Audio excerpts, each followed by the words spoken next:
yeah. That's what I'm talking about. Welcome to another episode of the Tech Preacher Podcast. So, listen, man, in this episode, I want to kind of talk about some of the responsibilities I believe that us tech reviewers need to present to our communities. Look, man, I watch a video of Ryan Bagnell, right? He's a very good YouTube content creator. I've been watching his, content for a very long time. He's a very good tech reviewer. He goes really deep into his thoughts about, products and services, right? He also talk about alternatives from the Apples and the Samsungs. And he has a great channel. The inspiration that I get from him is next level. He made a video about, his grandmother having issues with an iPad. She had a 16 gig iPad and she ran out of space, had some issues with it. When she went to Apple for support, they recommended her another 16 gig iPad. And I think the biggest problem that she had was she ran out of storage. So instead of the Apple geniuses, letting his grandmother, giving her the information that, hey, maybe you need to, the next iPad that you're going to get is get more storage. They went into, trying to get the grandma to get more iCloud storage and getting another 16 gig iPad and stuff like that. And it just was a mess. And it was a great video. I will link it down in the description if you guys want to check it out. It's a fantastic video. But that video had me thinking. And this is some of the things I've been preaching for a very long time. Look, man, us content creators, well, I'm going to say me, I try to diversify my portfolio. I don't only talk about Samsung and Apple. Matter of fact, we talk less about Samsung and Apple. We go into other products and services that give you good value, good specs for half the price. And me as a tech reviewer and I love technology, everything that I do, everything that I have revolves around tech. Family members hit me up all the time about, troubleshooting their products. When they got a computer issue, they always call me and I give them the best. It's the holiday season. So what happens around the holiday season? A lot of, family members called us techies for advice on new tech product, right? New smartphones, smartwatches, computers, headphones, tablets, all kinds of things. So when they hit you up and they hit me up, about my recommendations, I always keep it real. I always talk about the lower cost, the better product. And, sometimes when a lot of people ask the question, who is it? Is that an iPad? Or should I buy an iPad? Or should I buy the Galaxy? And we talk about other alternatives, right? Especially when it comes down to the smartphones, right?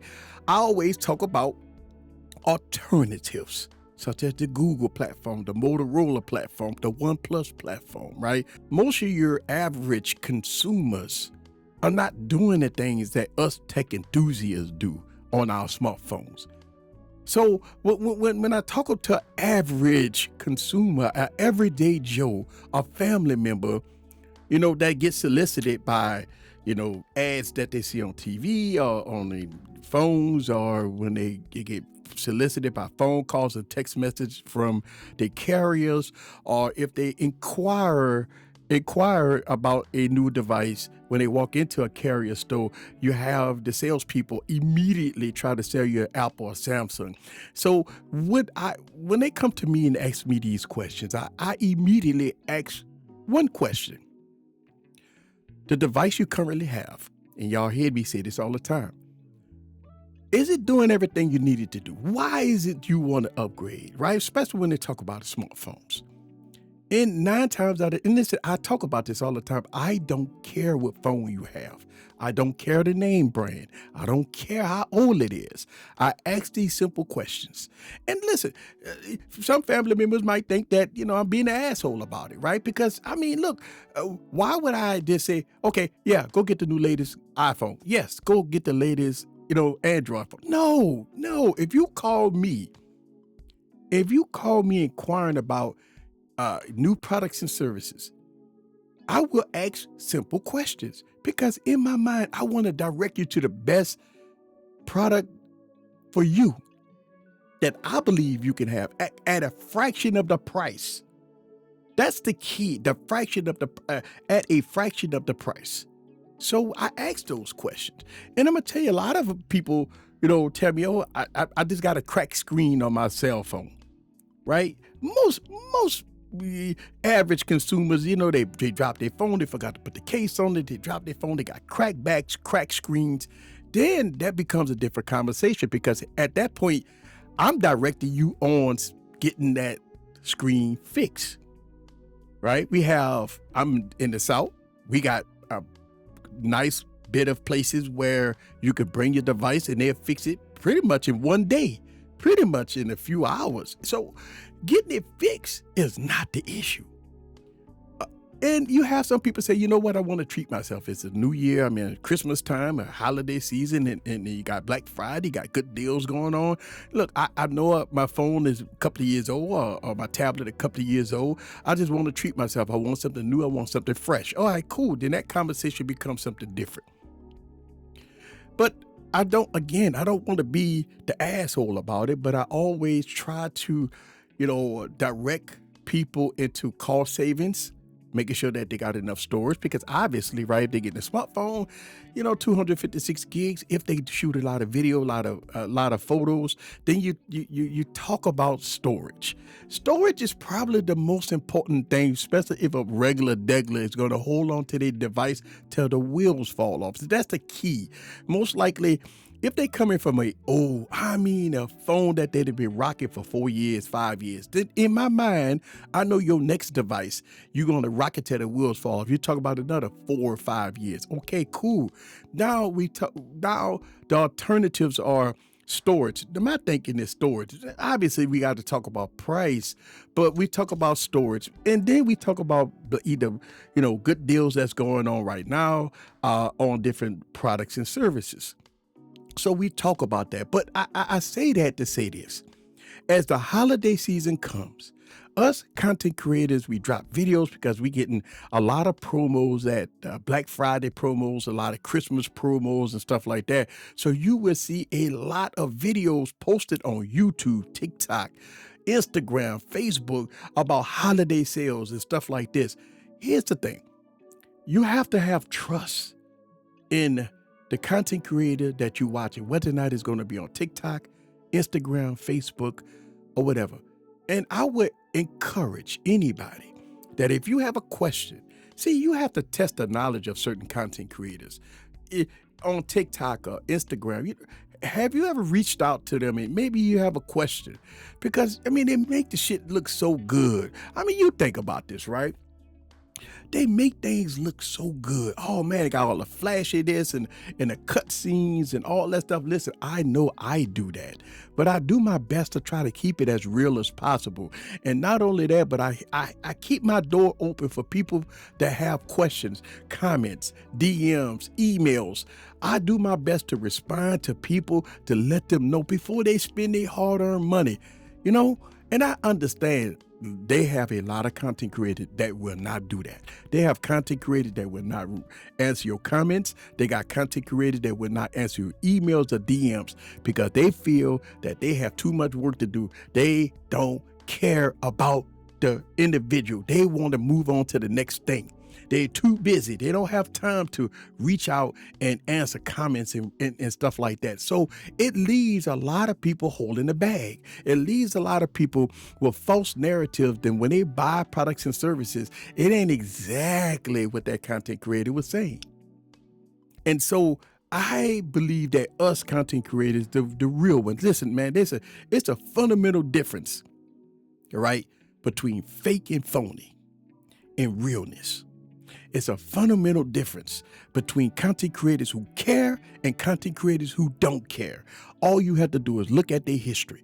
Go and look at their history. See if they respond back to comments. See if they interact with their communities. See if they're out there doing what they got to do to help you instead of wanting you to watch their content, instead of them wanting you to support them financially, to do. That's the part that a lot of people don't get. And here's the problem. Us smaller content creators like myself, we struggle to try to reach other people. We struggle to try to get people to understand we are here for you. A lot of people like to look at numbers. If they feel that if a content creator have hundreds of thousands of followers, or a YouTube content creator has hundreds of thousands of followers, they believe that person is more trustworthy than a person that has 10,000 subscribers or 15,000 subscribers or 20,000 subscribers. So it is a numbers game. It is something that individuals, they look at the numbers and believe one person versus another person. And it's a numbers game because they look at the numbers and they feel that person, people follow them. That means they trust them. That means they trustworthy. That means that when they try to sell you something or try to present something to their users, the users fall for it. And look, man, I'm gonna tell you, ever since the beginning of me start my YouTube channel, I have always interact with my community. I don't care if I had 1 subscriber or I had 70,000 subscribers. I've always interact with my community. Now, whether or not my community like the answers that I give them, then that's something different. But when somebody asks me a question, I do my best to answer it. Do my best to pull my resources to give them the correct answer, or I give them links and stuff like that where they can do their own research before they buy products and services. I think, we as content creators, we get to the point where we post our videos, we make content, and we trying to be YouTubers and content creators on different platforms. What we all just want that reaction. We want people to watch us. So we do things, the clickbait titles, the clickbait thumbnails and stuff like that. Listen, that's unfortunate because YouTube, Instagram, Facebook, all these platforms, it's very hard to get the eyeballs unless you do something like a clickbait title or thumbnail. Think about this. Most people click and watch videos with clickbait thumbnails and clickbait titles versus a person that just regularly just put a normal title and a normal thumbnail that gets no interaction. The algorithm doesn't push it. So what do us content creators have to do? We have to be creative. I don't condone clickbaits. I don't condone clickbait titles and stuff like that, but we have to do the reaction type of thumbnail, or we have to put in a comment to get a reaction. We have to do a lot of different creative stuff for people to watch our videos. If not, then nobody will watch our videos. And regardless of what people say, regardless of what people think, a lot of people don't want us to put those type of titles and thumbnails in. But at the end of the day, that's the only way to get the clicks. And a lot of people say, well, just make a good video. It doesn't matter if you make a good video when nobody watch it. Let me say that. Listen, man, let me say that for the people in the back. A lot of people say, well, why people do clickbaity titles and clickbaity thumbnails? Just make a great video and people will watch it. That doesn't work that way, people. People will not watch your video. Don't matter how good the video is if they can't discover you. If you're not in the algorithm, if people don't share your videos, if people don't watch you and say, wow, this is a fantastic video, let me take that video and share it to all my people, all my communities. You got to get the eyeballs. This is a doggy dog game in the YouTube algorithm. It's a doggy dog game in the being a content creator, period. It's a doggy dog game. How do you get the eyeballs? That means that you have to, go outside of the box and overthink things to try to get people to click on your videos. So it's a challenge for us content creators to do our best to try to get you to watch. Listen, we know that our communities will watch. We try to get new people to watch. How you get new people to watch? You try to be authentic, but at the end of the day, you have to be spicy, baby.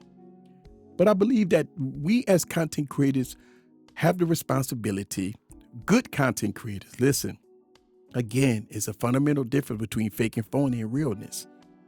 Content creators will always help their community no matter what. Real content creators will always make sure that they steer their friends, family, and communities to the best of your ability. Whether or not they like it or not, that's all on them. But at least you give the information to them. And so I believe that it's our responsibility to make sure that we be real on our videos. If it's crap, it's crap. If it's good, it's good. Obviously, you see a lot of videos where it's so much praise that you hear no negativity or you hear nothing wrong with it. And then when you buy it, you find a dozen things instantly wrong with the device when you buy it, when your beloved content creator never exposed that type of stuff. And so you have to know your content creator, whoever you support, whoever you follow. Right? Are they genuine to you? And I know a lot of people say, well, easy, it ain't no big deal. I just watch a video and move on. But they do have some of us that follow people. I follow a lot of content creators. I follow them when they drop a video. I watch all their content. They bring to the table a lot of things that I want to see. They bring to the table inspiration on things that make me better, make my studio better, make my life better in so many ways. You don't have a lot of people that talk about alternatives. Listen, man, when you talk about alternatives, that don't bring in the eyeballs. Apple and Samsung brings in the eyeballs. When you're a content creator, you focus on Apple, that brings in the eyeballs. And so people feel that, hey, I'm gonna make my money talking about Apple, and that's how they do it. We content creators like myself that doesn't rely on AdSense to pay our bills, we be more authentic on being who we are. We here for our people. And I do understand, the way this YouTube game is, being a content creator. Sometimes they say you have to have a niche, a specific niche, that you have to only focus on one thing. You have to only focus on a straight and narrow. If you go talk about Samsung, stay on Samsung. If you go talk about OnePlus, stay on OnePlus. If you go talk about Apple, stay on Apple. That's the niche. That's whatever. Anybody that want to know about OnePlus, they know where to go at. And to me, I don't want to be that content creator. I've always been that content creator about all things tech, not just one thing tech. I'm all things tech, and I do understand the growth gonna be slow. It's gonna be, the views ain't gonna be there. I do understand it, and I'm satisfied of where I'm at right now. I'm satisfied that I know that it's gonna be slow growth. It's gonna be slow this, slow that, and not everybody gonna watch all my videos because I change it up. I might talk about smartphone in one video, then the next video I'm talking about microphones. The next video I might be talking about headphones. Then the next video I'm talking about studio lights. Then, so I am all over the place, but I talk about all things tech. Tech is not smartphones. Tech is not just smartphones, not just tablets. It's all of it. It's all of it. And I want to dib and dab in all of it. And that's okay. Slow growth is always good growth to me. All right, I'm gonna get on out of here. Another episode of the Tech Preacher Podcast. Baby, listen, I love doing this stuff. I really appreciate that y'all guys coming through. And if you have any questions or comments, make sure you leave it down in the comments below. This is Eric the Tech Preacher. Happy holidays to everybody. And we're gonna see y'all next week, same bat place, same bat time, baby. Later.